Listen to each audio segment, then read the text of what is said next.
There, it's Gabrielle Nicolay from SpeechKids, where we teach little kids to talk and help parents understand their little kids.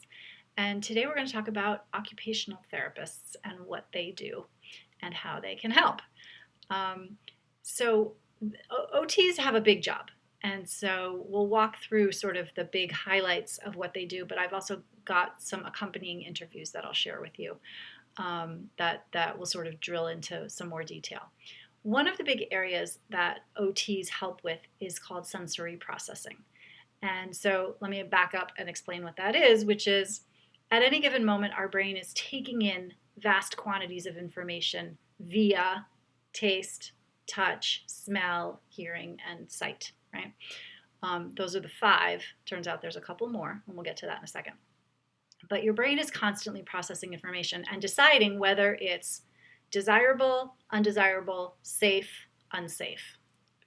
And so what sometimes happens with our little guys who are having difficulty sort of adjusting to life on this planet, if you will, is that their brains are giving them bad information.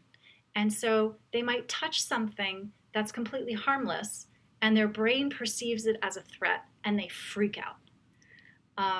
They might touch sand or mud or pudding or yogurt and feel that that is dangerous. Their brain gives them a signal that that is dangerous when it's not. They hear a doorbell, which they've heard many, many times before. Right? So the first time a doorbell rings, we expect a startle. But the 100th time that the doorbell rings, we don't expect a startle because we expect the brain to have processed that sound and say to the rest of your body, that's okay. And for kids for whom it isn't, it can be really alarming, right? 100 times the doorbell has rung, and 100 times your whole system has gone into shock. And so an occupational therapist helps kids, not just kids, but adults too, helps one's brain sort of sort all that out. The way they do it, it feels like a little bit of voodoo, I sometimes say. But they are techniques that work, that draw on neural plasticity, and that form new neural pathways through this. It's kind of like desensitization therapy. So sensory processing.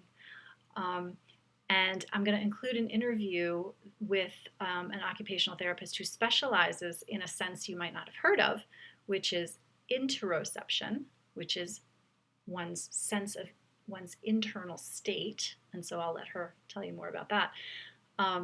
But two other senses that are worth mentioning is your vestibular system, which accounts for balance.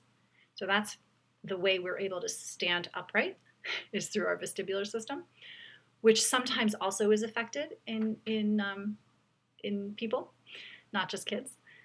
And your sense of proprioception, that means your sense of your body in space, sort of where you end and the world begins.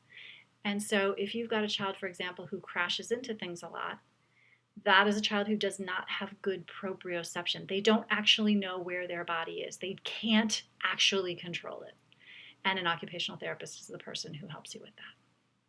There's one other thing that OTs help with, and this is the thing that most people think about, and so I wanted to put it last, which is fine motor. So fine motor means small muscles as opposed to gross motor, which is big muscles.